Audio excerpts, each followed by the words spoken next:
hello if anyone's here. I always hate starting streams. I never know what I'm on. I never know if I'm loud enough.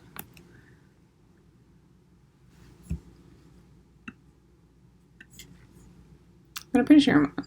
Yeah.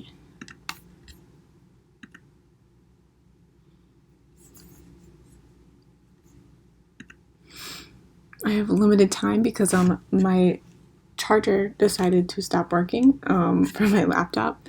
I don't know why. So we have 27%. So we're gonna speed run today. Even though I didn't really want to. Not that I wanted to go slow, but just, you know, I only have so much time, I guess. I'm not sure how I can fix it too. I don't have any. So I'll give it a few minutes and then I'll get started.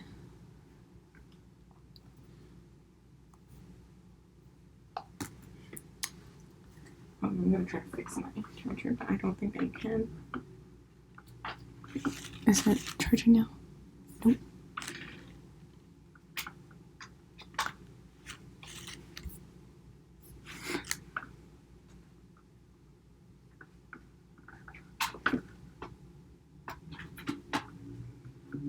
It was working early today, so if not, then I'll just have to go onto my other computer. Oh, I'm doing good. How are you today?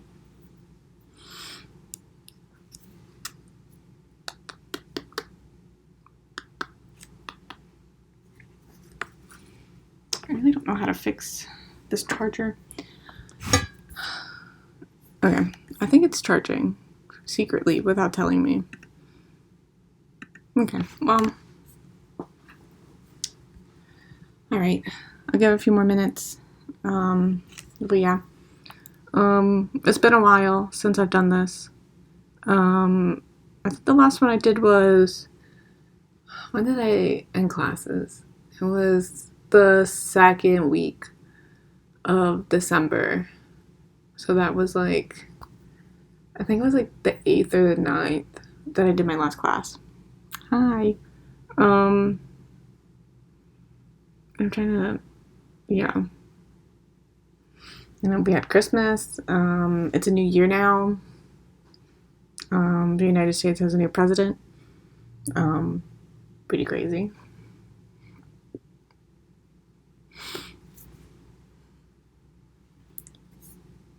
Give it like 2 more minutes. I know that a lot of people come at like 8, 10. Oh, thank you. Thank you. Yeah. You know, it's pretty exciting. I watched the inauguration and it happened so fast. And now I feel like nothing happened. I feel like it's still the same, but it's a little bit different, you know. And of course, I'm from Delaware, which is from Biden's from, so everyone's going crazy, right now, Delawareans. My school is the University of Delaware, which is where he did his undergrad, so they're going nuts. I get emails all the time. They're like, "We're so proud of him. We're so lucky to have him here." On the highways, there's what are they called? Billboards that just say "Congratulations, Joe. We're so happy for you." And I'm like, cool, you know. But I've never met him though. I feel like people around me have, my friends have, down at the beach. He'll go to the movies and they have given him tickets and stuff. That's pretty cool. But I've never met him. What time is it? Okay. I'll get started mainly because I don't want my computer to die in the middle of it. It probably will, unfortunately. I probably need a new charger. Okay, so this is the 4th class. We've had our 4 already, which is kind of crazy. And so we're gonna backtrack because last one was formatting scripts. And there's not much after that you can talk about. So we'll talk more about storytelling and more about, how to create ideas, how to create stories, stuff like that. And then we'll kind of work them into making the stories into scripts, perhaps. So we're going to go over premise. We're going to stare at my old screenwriting class assignments because, they're easy to make fun of and they're easy to work off of. And how I outline. And then we're going to create a story together.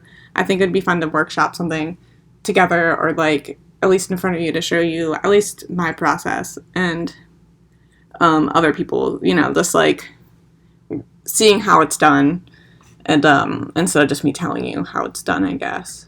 So we're going back to the beginning, past class 1, to talk about story ideas. I think it's one of the hardest parts of storytelling is finding a story, of course, because there's so many stories, so many ideas that you can have, and it's hard to just figure one out. Right now, I'm learning storyboarding and trying to find ideas to practice, and it's pretty hard. I have to have a prompt. So, finding the story, hardest part. But technically, there are no good or bad story ideas, but there are definitely weaker and stronger ones. Of course, there are bad ones if, it's something that's just downright gross, offensive, stuff like that. But there's definitely technically there's no good or bad. It's just depending on how well you think about it, how well you prepare it, how well, and how, unique. And even uniqueness doesn't really matter. I mean, there's billions and billions of stories out there, so, it just depends. And some stories don't hit with some people, You're never gonna get everyone to say your story's good. So I have some links. I think this first one, which I like, but it doesn't really pertain. Well, no, this one does. Okay, we're gonna watch this one. As a sociology major, it's by Bloop Animation. I have 5 to 6 books per sociology class. It's breaking my back at that. Okay. Choosing an idea is all about finding the essence of your story. Most good stories revolve around watching a character struggle outside of its comfort zone. We love watching characters have their polar opposites thrown at them. A rat who wants to be a chef. Think about that idea for a moment. What could be worse for a rat than to have a passion for cooking? To dream to be a chef in a gourmet French restaurant. Like most of the storytelling rules, this one is as old as time. In The Hero with 1,000 Faces, Jack Campbell distilled all of the famous classic myths into arc narratives. A hero lives in her ordinary world until someday she gets a call for adventure and is sent off to a different, strange, scary, and exciting world, with which she's not familiar with. This is exactly what Pixar talks about. Think of Woody the cowboy. He's extremely comfortable being Andy's favorite toy, and the leader of the toy community. What is the worst thing that could happen to him? What will make him the most uncomfortable? How about a new shiny toy taking its place? His prestige, his identity. This polar opposite is more than just the worst case scenario. It is a change that forces our hero to react, to deal with it, and in the best movies, to grow and change. It's not enough to have something bad to happen. It has to be something that makes Woody react emotionally and be called to action. We're looking for tailor-made catastrophes. Pixar managed to find even more polar opposites for Woody. In Toy Story 2, he discovers a whole side of his identity that he didn't know existed, a past family, and he's forced to choose where he belongs. In Toy Story 3, Woody is afraid of being left behind completely. Yeah, Andy plans to take him to college, but Woody and Andy's best years are behind them. Most of the movie is an exodus of surviving in the world without Andy, but in its emotional core, it's about Woody letting Andy go. The end of the movie, as Woody and Andy both say goodbye, shows both of them accepting the end of their time together. The movie wisely introduces an example of what happens to toys who can reach this level of acceptance. They become twisted and malicious, like Lotso the bear. From an extremely nervous father, a small fish who must cross an ocean to let his son go, to a superhero struck inside the most mundane of lives. Just look at this image. You take one look at this guy and you know he's not in his comfort zone. A heartbroken old man who must take responsibility over an innocent child, an aspiring monster who just isn't scary, a race car who must slow down, emotionally and physically. Pixar excels in putting their characters in the worst place possible for them. But why is this rule so important? Because this polar opposite, this infringement on a character's cushy life, is the essence of story.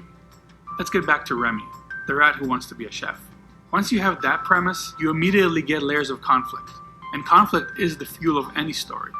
Remy is different. His friends and family don't get him, which makes him lonely, rejected, a disappointment. These feelings cause him to feel torn, as if he has to choose between his abnormal passion and his family and community, a passion he can't really pursue. He can't take one step inside a restaurant's kitchen without someone trying to kill him. Once you have this essence, you have a seed you can sprout into a story. And you also have a good tool to keep it economic. What isn't part of this essence probably shouldn't be a part of your story. Uncomfortable characters are so appealing because we all like feeling comfortable. And once our cushy existence is taken from us, we need to reconcile these new circumstances. The difference is that Pixar characters go the distance. They will go to amazing lengths to get their life back. Whether it be space, the ocean, or Sid's basement. Watching them react to their new circumstance, fight, and grow is what makes Pixar movies so emotional and enjoyable. Alright guys, thanks for watching. Alrighty. There is another video, but I don't want to drain my battery. So, I won't play it. But it's not, that one wasn't as much, like the second one isn't as much, like it doesn't revolve around like much of like what I'm talking about. I can post it on Instagram or in the, Discord or whatever if you want.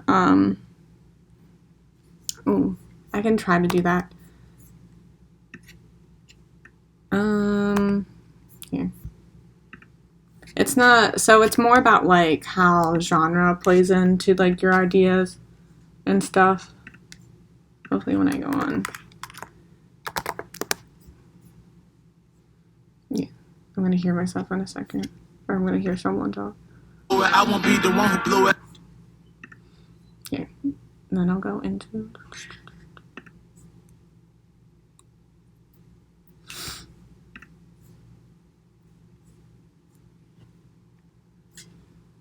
Oh, I'm gonna hear myself. Here. There you go. So that one, it's more about like genre and stuff. It's just interesting to think about rather than like that it's important. Like I found it interesting to think about.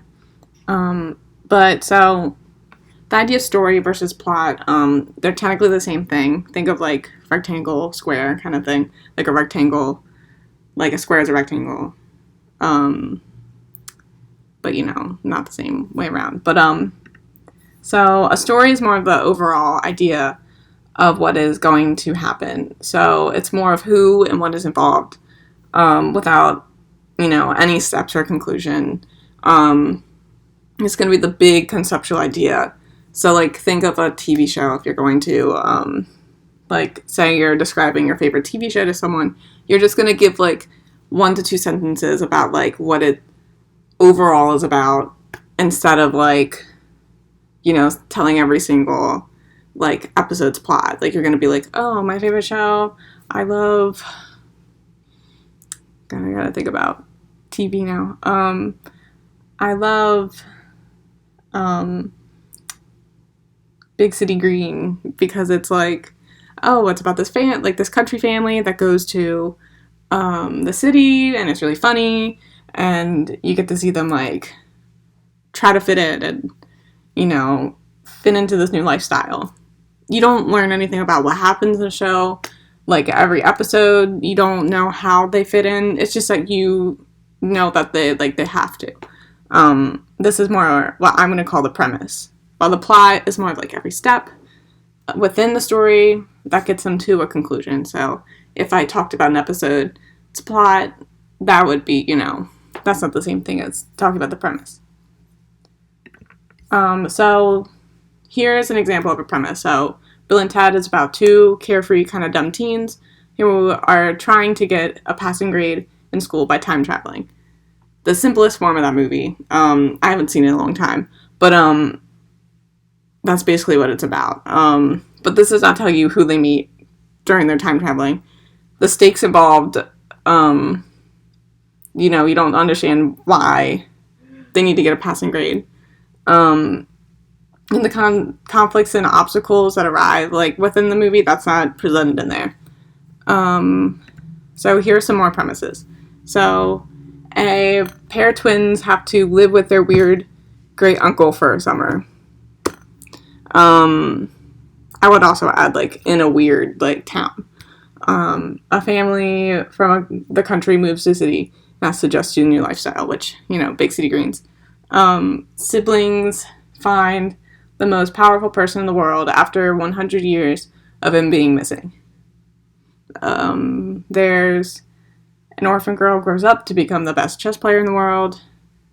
And then the two other ones are my own. There's Scene Kids and Goth Kids fight over going into a new store. A child of two of the most powerful beings on the planet has to go to school for the first time. It's just, like, simple ideas. And these are the things, like, these can be, like, log lines, basically, but just very simple ones. So, like, and this is where, like, it's like when you wake up from a dream, and you're like, oh, that was crazy, and you have to kind of formulate it into what it's about.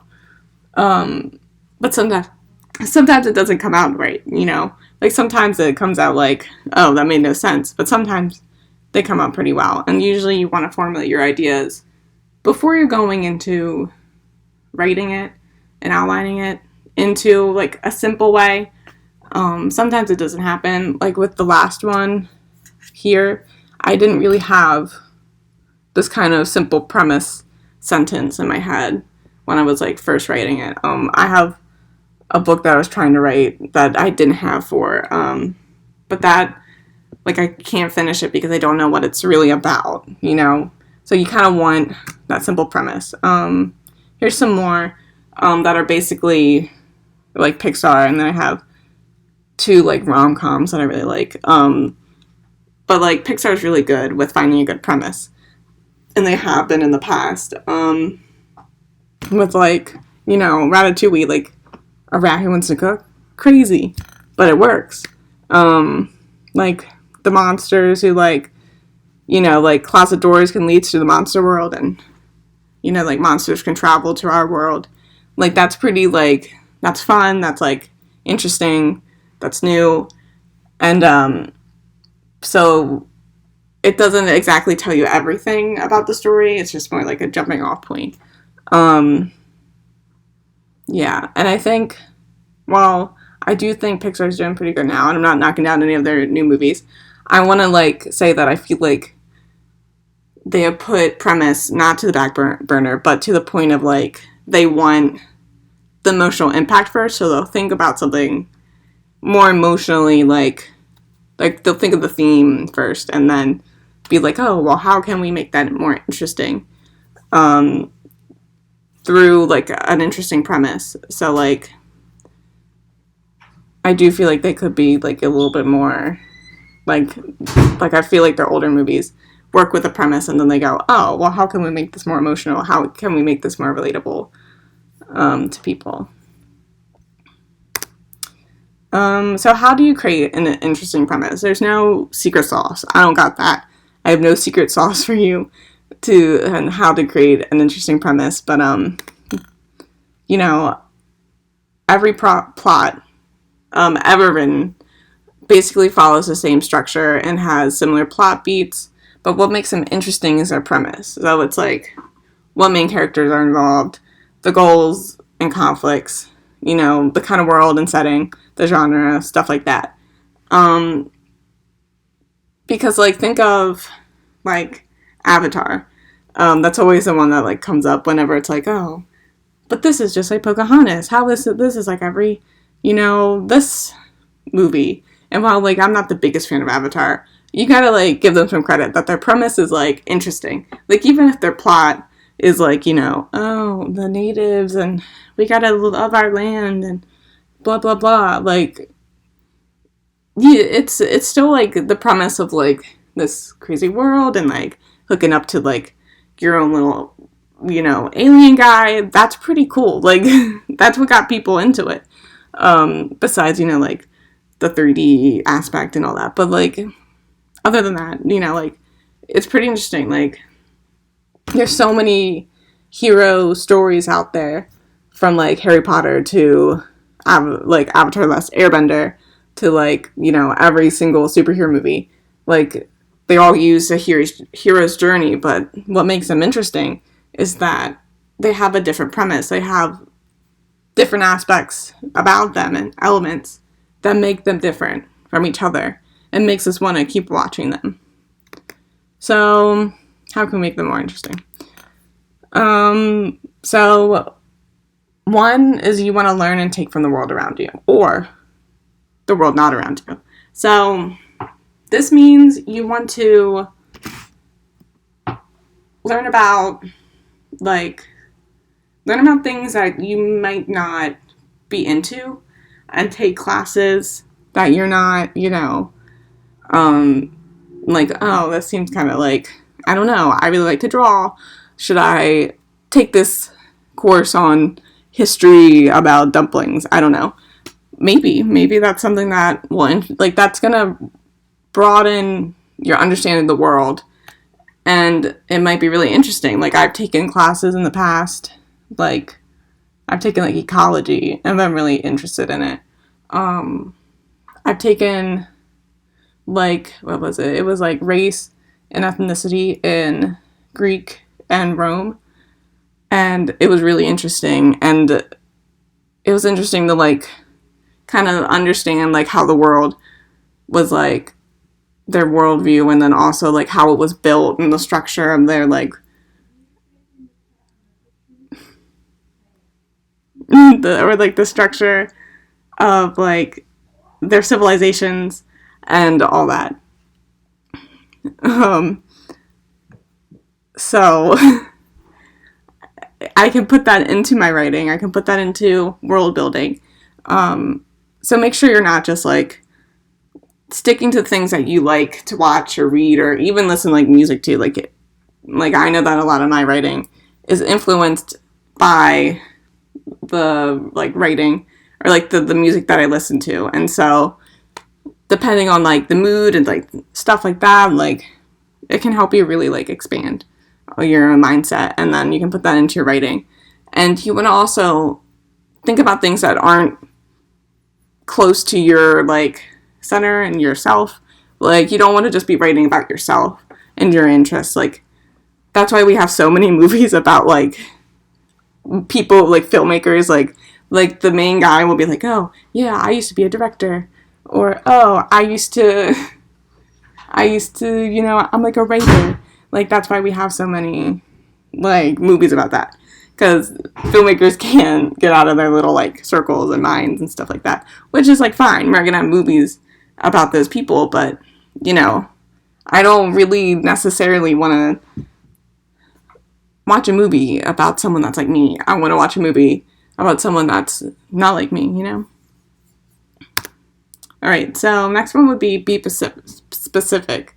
So this would mean that, like, when you're writing your premise or you're thinking about your characters and, like, what you want the story to be about, you don't want it to be so broad in the sense that you can't grasp anything to it. So, like, I think of it in the sense of, like, here, I'll give an example. So, with the short film that we did, that my team and I did, for the, for the Make a Film Festival, we had a few different ideas, and we were, like, brainstorming for it, and we were like, what are we gonna do?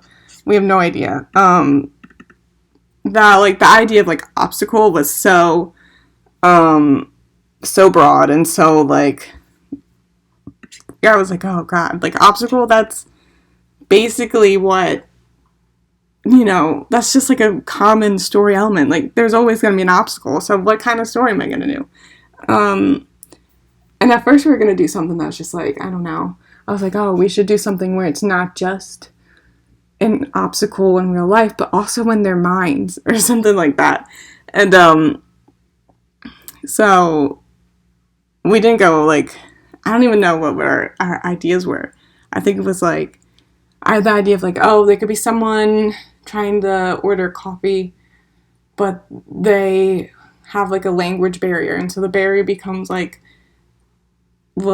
I don't know, physical, but also, you know, it's like a mental thing.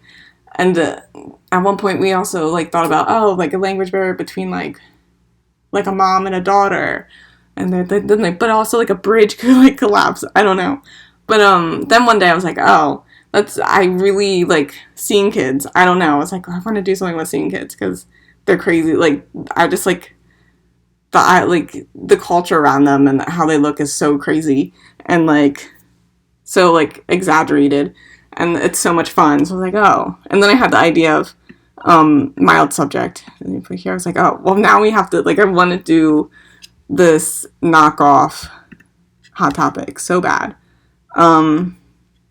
But if the film, so like you could break down the film as seeing kids and goth kids fight to get into their favorite store. But if it was just teenagers fight to get into their favorite store or into a store, like that doesn't add anything. It doesn't like suddenly becomes uninteresting because it's just like, oh, it's just teens, but why am I invested in these teens? Like, what makes them interesting? How are they different from, like, why do I care about these characters? And so adding that they're scene kids makes them way more, like, interesting. It adds, like, oh, well, like, now, like, not only visually, but also, like, their personalities are going to be different from just, like, regular old teens, you know?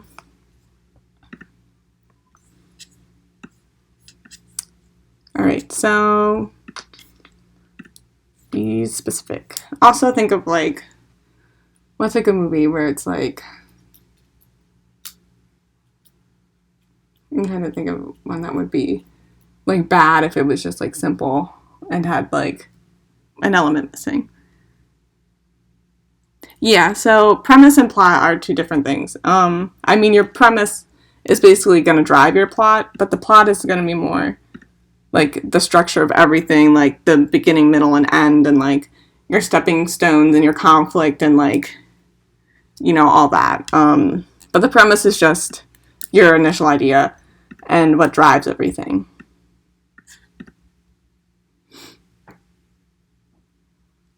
All right. So the third one is juxtaposing. So you see this a lot in writing and stories and all that. So it's just taking one idea that might not actually go well together, and then kind of like might not at first glance, and then put them together like rat and cook. What? Rats don't cook, but it works, and it's one of the best movies ever. So, you know, usually people do this with like two different characters with two different personalities. You know, like the buddy cop, like think of Men in Black, where it's like, oh, the young, cool kid and the old, grumpy man. You know, that's Up, basically. Yeah, and like, there's like, it just makes it like seem a little bit more interesting. Like, you wouldn't want to watch like, oh, here's an office worker in an office, and you're like, what are they gonna do? And they're like, I don't know, their work. But yeah, so instead, think of a way you can subvert that. So like with The Incredibles, they did you know, a superhero in an office. What if we made superheroes try to do something boring? Like they're stuck in like this boring situation, they can't fight crime anymore.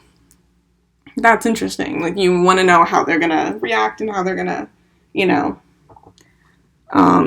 solve everything and figure things out. I'm going to pause for one moment because I want to fix my charger. And I think I know the issue now. So I think yeah.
All right. I did not solve my issue. So I think my charger's just dead. Anyways, now we're back. We're on 12%. We're gonna keep chugging. All right.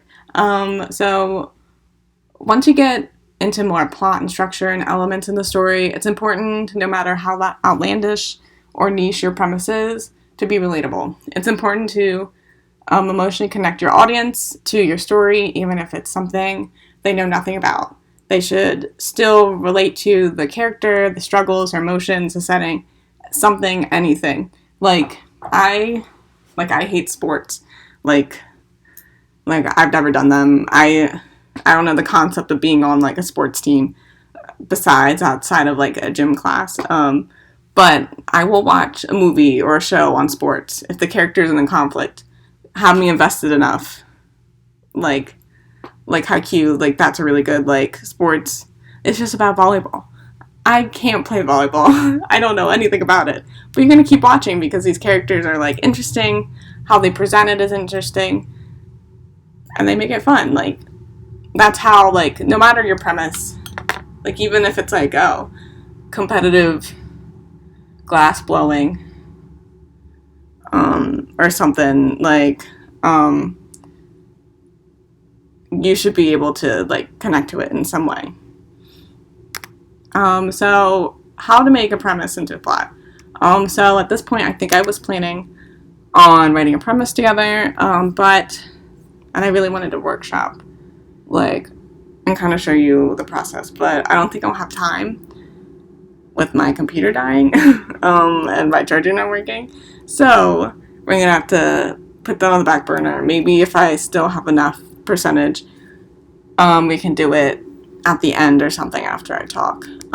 So we're gonna talk about outlining, and we have in the past. I think in the last class we did a little bit, and we're gonna touch on it again. But I'm gonna mainly talk about how I do outlining. So how I outline is I get really intimidated by formatting and adding and editing my script, like adding anything to it. Like once it's formatted, like it's long, and I'm just like, God, I don't want to take anything in. I don't want to take anything out. Like it just seems like it's a lot of work. So like even if like with formatting, like even if it's automated, like it's still like, ugh. Now I gotta like put the parentheses with the like, oh, he's angry, or like, oh, continued, and stuff like that. So I tried to outline before, but I rarely do. Sometimes I just go into it whenever I'm like a good mood, which is not how you should write. It's not a great process, but usually what I do is I write down everything in prose that I want to happen in a scene or in a story, depending on how long it's going to be. So this could be equated to a treatment. I have an example here of something I did in my notes. It's just like getting your ideas down, and then it made it easy to let me see, to put it in here. So I have basically the same thing almost written here. Let me try to fit this all in. But, like, yeah. So it's basically like the same thing. I was able to just write down my ideas, and then, and like usually it's like not as much information. It's not as much like, it's not as in great detail, but you're able to get down the idea, and then you're able to add those nice little details in, and it doesn't feel like you're working from the ground up on a blank page. What I did in my screenwriting classes, I don't know if I have them up. Do I? Let me see, I have final treatment here. I'll do this one, and then I'll bring up, I think this is for my first one that I did. Right here. Alright, so here's a treatment that we had to do for an adaptation thing. So, like, we had 2 assignments in that class, and that was writing an original piece and then writing an adaptation piece. And it was just for short, like, film. So they couldn't be really more than 8 pages for some reason. I thought 10 would be good enough, but apparently 10 is too much. Apparently 10 minutes, people won't watch your short film. And I'm like, I beg to differ. But, so I have this here, you know, it's just like broken down into little paragraphs. There's no dialogue. Some people put in treatments, they put dialogue. And they will like write out what they want. I think that slows me down because then I want to think about how much, like, how natural they're speaking. Like, is this dialogue good enough and all that? So I'm just like, I just go, she says this. She explains this. She asks if this is blah, blah, blah. Because it's just quicker to do. And so here,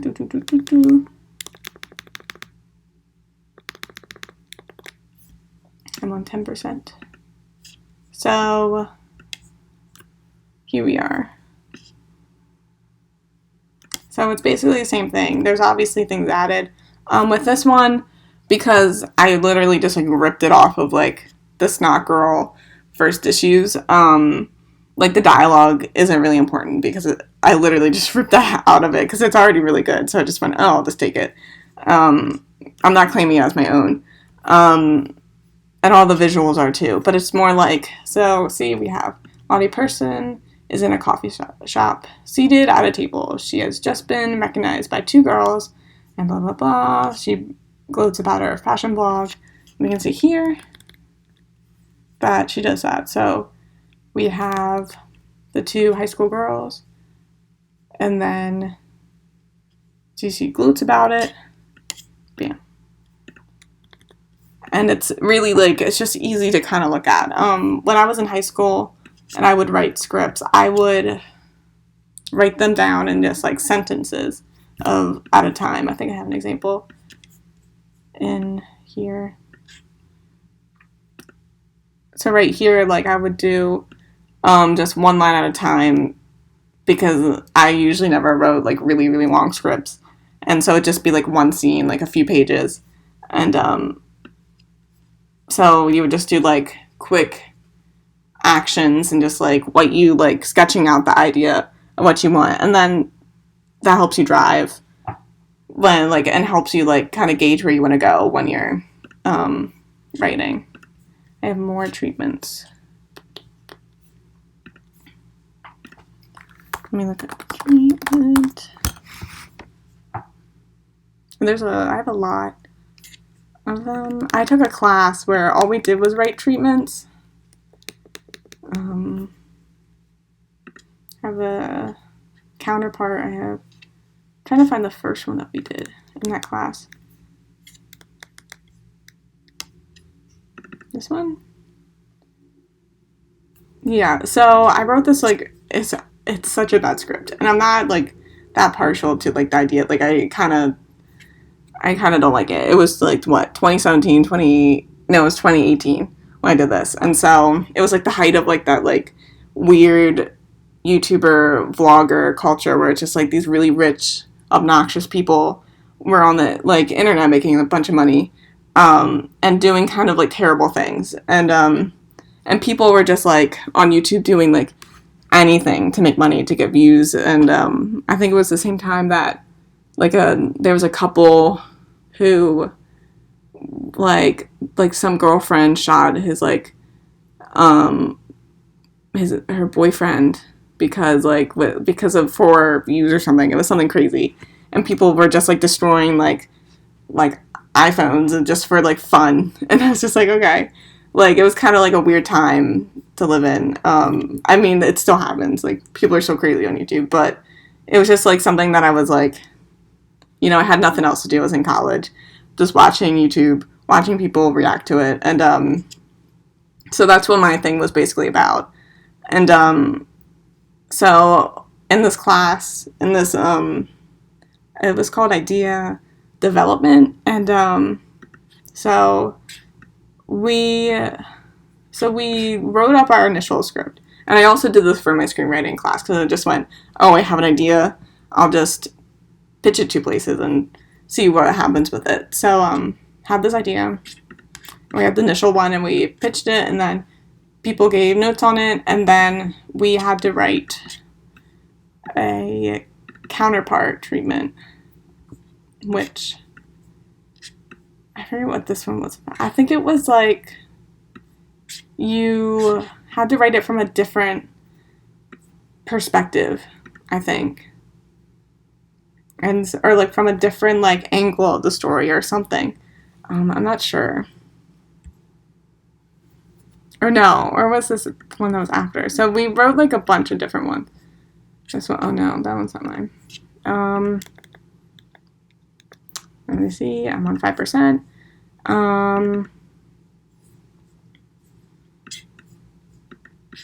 Yeah, so this one was the final one. I know we did one that was a moment before your script. So it had to be before anything happened in your main idea, and the one after everything happened, which I think is mainly what the counterpart one was. And then after you wrote those, you went back and you rewrote your script into what people found most interesting and all that. So I still think my script sucks. And my idea, like, it never really, like, how I wasn't really, like, passionate about it. Like, it's nothing, like, good. But yeah, so, like, at the end of it, so it started out being, like, he made his friend, like, hold, like, an iPhone X, and, like, he was gonna shoot at it. He shoots his friend instead. And then, like, his dad's there, too, and his dad's just, like, enabling the situation. Like, nobody cares about, like, the friend's death. It's just, like, he's like, oh, man, I'm gonna get such good views, blah, blah, blah. And at the end, with this one, the friend lives. And so, and then, like, he keeps filming while they're at the hospital and stuff like that. And that was, like, the change. In the actual script, I never got to I finished it before I did this, like, class. Oh, I didn't put in the script. Trying to remember what it's called. I have a folder.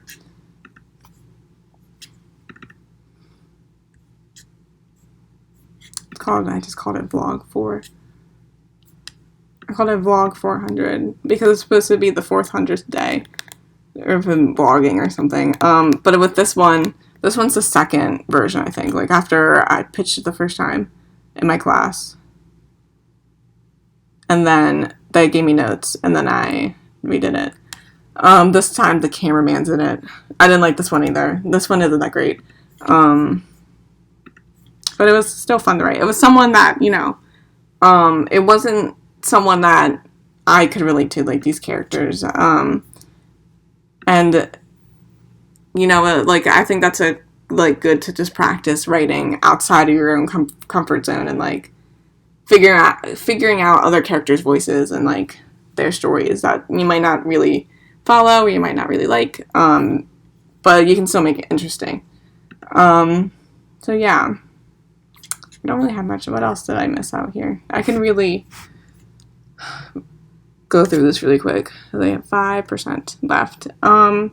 So before you so there are two ways you can write your script. So you can either do it before your script, which is outlining, which is what I do, or after your script, which is like summary and selling your script. So a lot of things you'll find online, like if I just typed up treatment, story, let's do like a film treatment. You're going to find, especially in images, you're going to find things that are basically going to say, oh, this is how you write one, and it's going to be like log line. Well, I don't even have a story yet. Or like, I'm going to tell you like all the acts. I'm like, I'm not ready. No. Or it's going to, like this one. No, this one. There's one that I remember looking at because I was like, oh, I want like a visual. And I'll look up film treatment. Like that's going to be anything like visually pleasing. But like here you see like you have characters. I'm like, oh, I don't even know all the characters I'm gonna have, like if you're doing it before. So this is like if you do it afterwards, you know. But yeah, so it helps you just get something out there, something to, you know, work off of. It doesn't have to be your final story. And it's great if you're like trying to figure out what you want to do, but you don't know exactly or want to test out different versions. You can just write it down that way instead of writing 5 different scripts, go through the hassle of formatting and doing all that. And you can just write it down quickly, send it to like a friend or someone, and then they don't have to like go through like a 10-page script, and they can look at like 2 pages of paper basically. That's all that I really have. And unfortunately, my computer is going to die. I have to go buy a new charger, I guess, because this one decided to die on me. So I'm sorry for it being a little bit shorter. I'm sorry for me rushing.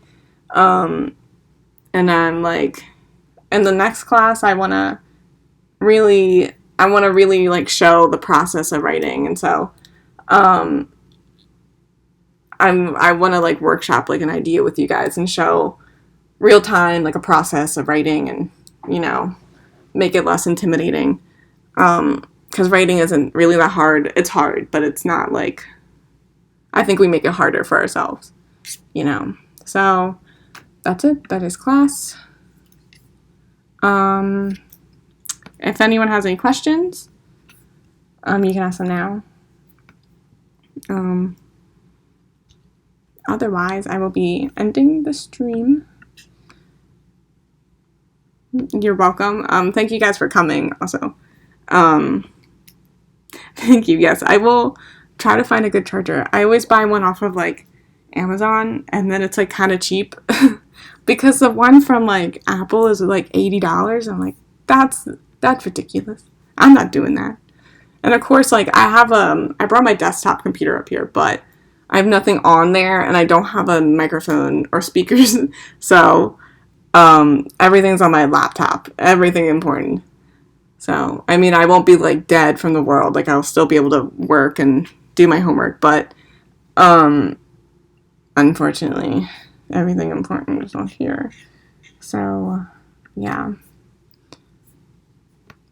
So, if you have any questions, if you have any like script questions, like if you have a script and you're like having some issues with it, or you don't know how to start, whatever, you can like message me on whatever, Discord, Twitter, Instagram, whatever. Email me if you find that somewhere. You know. So, yeah, okay. I hope you guys have a good rest of your week. I'll post this afterwards on YouTube. What I have. Oh yeah. Do you want me to page 31? This one? Oh yeah. Here, I can make it big. Here. This is just how I lay out, like how I, like sometimes I lay out. Especially if it's something that doesn't have a lot of dialogue, I'll just do this. Like this is how I did the storyboard that I posted. Like if there's just actions and it's like short, like I just do sentences like this, and it's like easy to look at and just be like, oh, there it is, and just like to write in a like a journal, because that's what I would do like during school and like high school. I would just like be in my like sketchbook or whatever and just write these really quickly. But it's hard to write in class, like write stories in class. It's easier to draw. Tell me when you're good, and then I'll let you guys have the rest of your night.